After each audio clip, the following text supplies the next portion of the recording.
Assalamualaikum warahmatullahi wabarakatuh. Selamat pagi anak-anak. Salam sejahtera untuk kita semua. Bagaimana kabar kalian? Ibu harap kalian selalu dalam keadaan sehat. Kembali lagi dengan Bu Eli pada hari ini di mata pelajaran Bahasa Indonesia. Kita akan mempelajari ciri-ciri teks eksplanasi. Minggu lalu kita sudah mempelajari ciri-ciri teks eksplanasi ini. Hanya saja minggu ini kita akan memperdalam lagi materi mengenai ciri-ciri teks eksplanasi. Kompetensi dasar 3.9 mengidentifikasi informasi dari teks eksplanasi berupa paparan kejadian suatu fenomena alam yang diperdengarkan atau dibaca dengan memperhatikan struktur, unsur kebahasaan, dan isi secara tertulis. Kemudian 4.9 meringkas isi teks eksplanasi yang berupa proses terjadinya suatu fenomena dari beragam sumber yang didengar dan dibaca. Nah, untuk pertemuan kali ini kita akan fokus mengidentifikasi informasi dari teks eksplanasi berupa paparan kejadian suatu fenomena alam yang diperdengarkan atau dibaca dengan memperhatikan struktur, unsur kebahasaan, dan isi secara tertulis ya. Kita fokus pada ciri-ciri terlebih dahulu. Tujuan pembelajaran kita hari ini adalah kalian mampu menentukan ciri-ciri teks eksplanasi yang dibaca atau didengar, dan kalian mampu meringkas teks eksplanasi yang dibaca atau didengar. Anak-anak, silakan kalian baca terlebih dahulu teks eksplanasi yang berjudul penularan COVID-19. Silakan dibaca dan dipahami ya.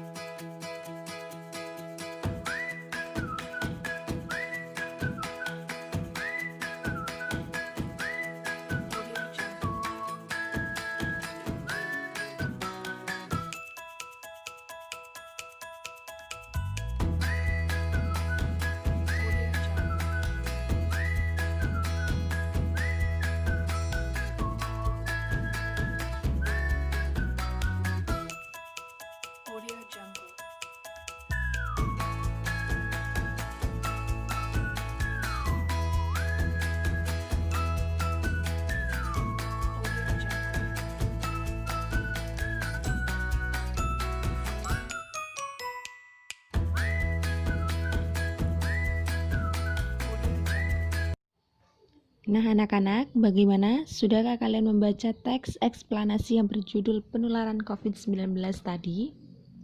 Nah, dari teks tersebut, kalian dapat memahami isi dari teks tersebut tentang apa.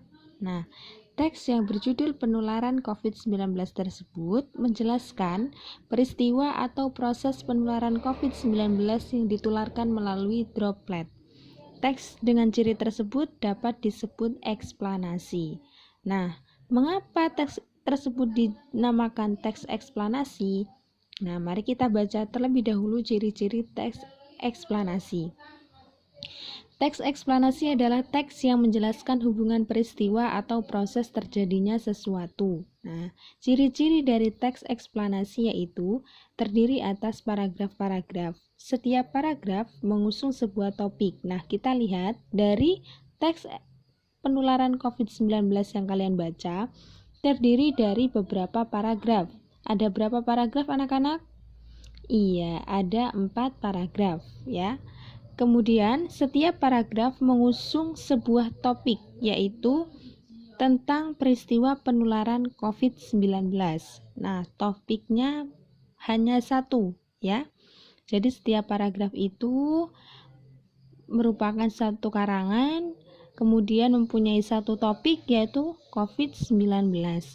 Adapun kalimat-kalimat yang mengisi paragraf berupa fakta.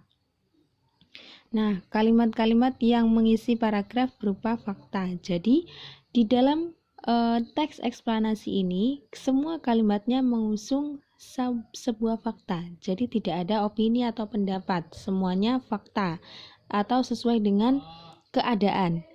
Fakta dirangkaikan dengan pola kronologis, urutan waktu ataupun secara kausalitas sebab akibat. Nah, jadi pola kronologisnya itu urutan waktu kejadian dari awal sampai terjadinya suatu kejadian tersebut, suatu peristiwa.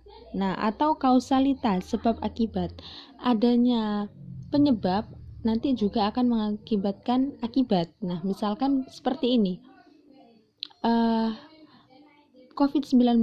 Bagaimana bisa seorang itu tertular penyakit atau virus COVID-19? Pasti ada penyebabnya.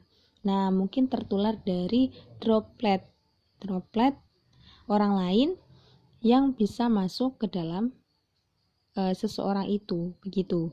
Jadi, misalkan, mengapa ada banjir? Mengapa banjir ini terjadi? Nah, itu karena manusia atau masyarakatnya yang tidak bisa menjaga lingkungan, seperti membuang sampah sembarangan, kemudian menebang pohon secara liar. Nah, seperti itu. Itu dinamakan teks eksplanasi. Nah, ciri-cirinya seperti itu.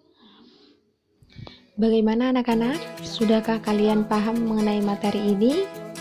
Jika belum paham, kalian bisa bertanya kepada Bu Eli melalui chat pribadi di WhatsApp dengan bahasa yang sopan. Selalu menjaga kesehatan, menerapkan 3M, memakai masker, mencuci tangan, dan menjaga jarak. Terima kasih sudah mengikuti pelajaran bahasa Indonesia hari ini. Semangat belajar. Wassalamualaikum warahmatullahi wabarakatuh.